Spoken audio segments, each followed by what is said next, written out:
حضرت صالح علیہ السلام نے قوم سمود میں آ کر جب اللہ تعالیٰ کی وحدانیت کا اعلان کیا اور کہا کہ لوگوں، خدا وحدہ لا شریک ہے، اے میری قوم میں تمہیں ایک خدا وحدہ لا شریک جو ہے اس کی طرف بلاتا ہوں، بتوں کو چھوڑ دو اور ایک خدا کے بندے بن جاؤ۔ اب وہ قوم سمود نے یہ کہا کہ پہاڑی علاقہ تھا، کہا کہ پہاڑ میں سے اگر تم اللہ کے نبی ہو تو اس پہاڑ میں سے ایک اونٹنی نکالو، پہاڑ میں سے اونٹنی آئے تو ہم دیکھیں گے تو ہم مانیں گے کہ آپ اللہ کے نبی۔ حضرت صالح علیہ السلام نے اپنے رب کی بارگاہ میں دعا کی، لوگوں نے دیکھا کہ پہاڑ میں سے ایک اونٹنی ظاہر ہوئی۔ تم سے یہ کہہ رہے ہیں کہ ایک اونٹنی نکالی جائے پہاڑ سے؟ اے صالح، یہ قوم دیکھے گی تم ہمارے رسول ہو، ہمارے نبی ہو، ہم نے تمہیں بھیجا ہے اور ہم یہ معجزہ تمہیں عطا فرماتے ہیں۔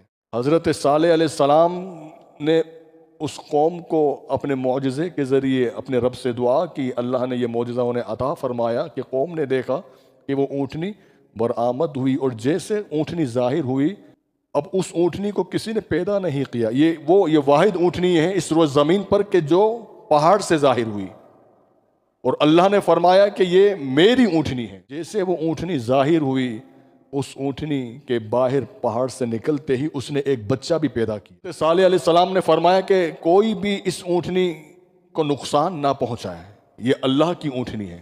دن اونٹنی کے پانی پینے کا دن ہوگا، ایک دن تم پیو، تمہارے جانور پیے، مگر اس اونٹنی کی یہ ایک خصوصیت تھی کہ جس دن وہ پانی پیتی تھی کوئی اور پانی نہیں پیتا تھا، اور جب اونٹنی پانی پیتی تھی تو پورا گاؤں اس اونٹنی کا دودھ پیتا تھا۔ اب لوگ دیکھ رہے ہیں، کچھ لوگ ایمان لے آئے، آپ کے اس معجزے کو دیکھ کر وہ ایمان لے آئے، تو کچھ لوگ ایسے تھے جو حاسدین تھے، وہ دیکھ رہے تھے، انہوں نے کہا کہ ہمیں اس اونٹنی کو اب ختم کرنا چاہیے۔ حضرت صالح علیہ السلام نے پہلے فرمایا کہ دیکھیں اس طرح کی سوچ بھی مت رکھنا، یہ اونٹنی اللہ کی ہے۔ سردار تھا جس کا نام جندع بتایا جاتا ہے، وہ ایمان لے آیا۔ نے جب یہ معجزہ دیکھا، کہا کہ یہ اللہ تعالیٰ کے نبی ہیں، کہ دعا کے لیے ہاتھ اٹھایا اور ان کی دعا قبول ہوئی، اور ہم نے جو چیز طلب کی، جو چیز ہم نے مانگی، اللہ نے انہیں وہ عطا کر فرما دی۔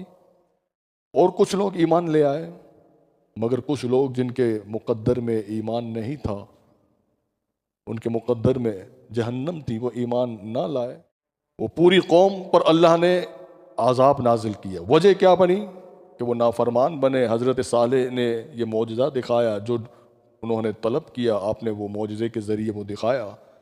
حضرت صالح علیہ السلام پر پھر بھی کچھ لوگ ایمان لائے، کچھ نہیں لائے۔ بالآخر یہ ہوا کہ حضرت صالح علیہ السلام کی اونٹنی کو کچھ لوگوں نے مار دیا۔ حضرت صالح علیہ السلام کو جب یہ علم ہوا، اور وہ جو بچہ تھا وہ چیختا ہوا، چلاتا ہوا اسی پہاڑ کی طرف گیا، اور پھر اس کے بعد وہ بچہ ظاہر نہیں ہوا۔ اس اونٹنی کو اس قوم کے کچھ لوگوں نے اس کی کونچیں کاٹ ڈالی، اسے ذبح کر دیا، مار دیا۔ حضرت صالح علیہ السلام نے پھر فرمایا کہ اے میری قوم، یہ تم نے بہت زیادتی کی ہے، اب صرف 3 دن تمہارے پاس ہیں، 3 دن ہی تمہارے پاس باقی ہیں، جو کھانا ہے کھا لو، جو پینا ہے پی لو، 3 دنوں کے بعد اب تم پر اللہ تعالیٰ عذاب نازل فرما دے گا۔